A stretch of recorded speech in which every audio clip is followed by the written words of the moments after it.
And he's got to try and turn that around, Pochettino. And I do think it was a big win.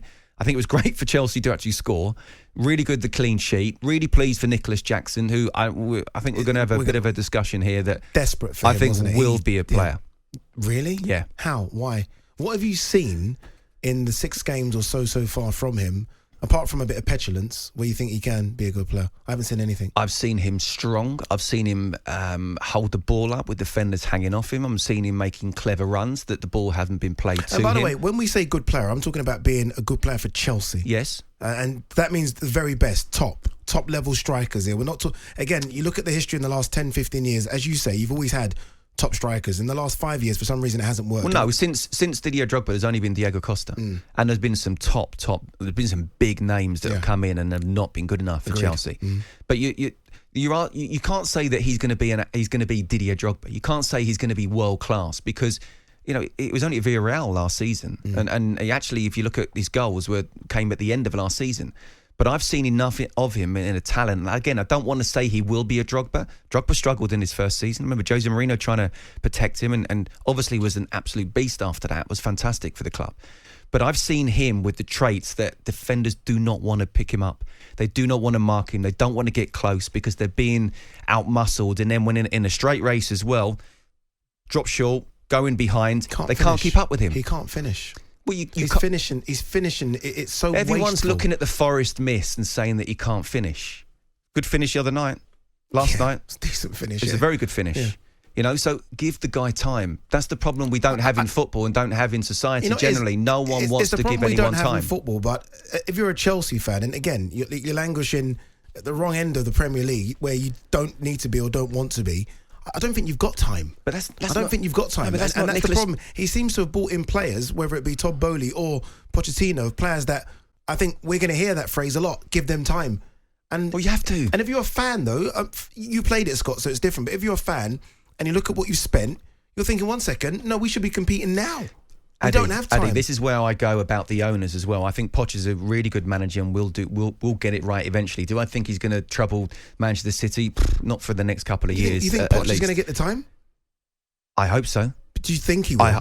I will put it this way, and I said it on the breakfast show the other day. If he doesn't, if he gets sacked in January, then they get another manager in, then the owners have to be careful. Not only they're going to be a club where they get 3 or 4 managers a season, but they're also not going to be able to attract the top managers because the top managers are seeing what's going on and they're not going to want to go there.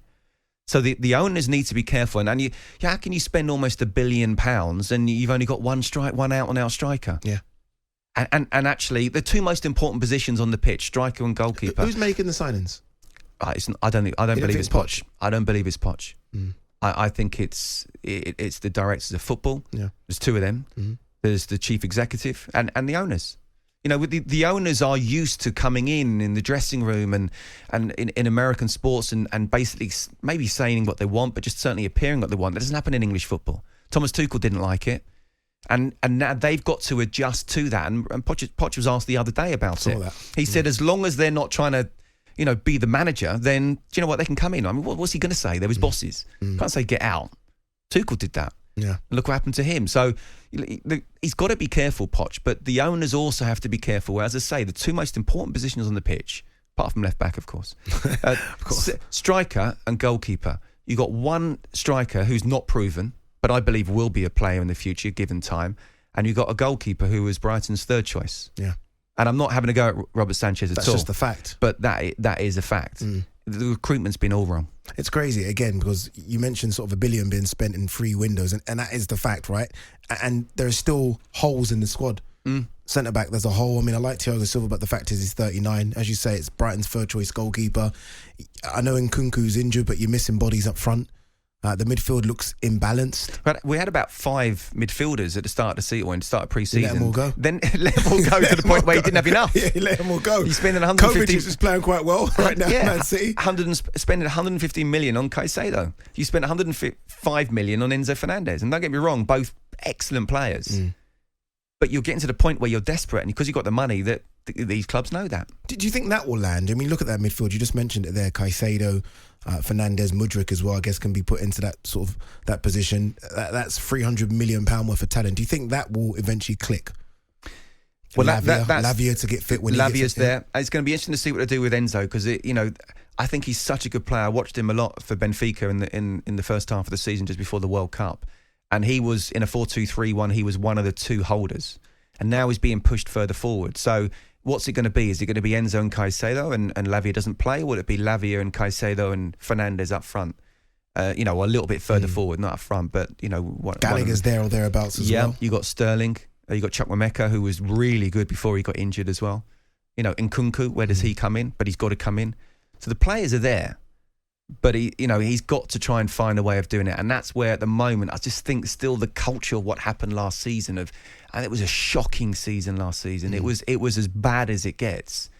And it doesn't just turn around just because of your start of a new one. Does he get time, Pochettino? Again, the table don't lie, 14th in the league. If he doesn't, Ade, it's a disgrace. That's Chelsea, where do you go? Where do you go after Poch?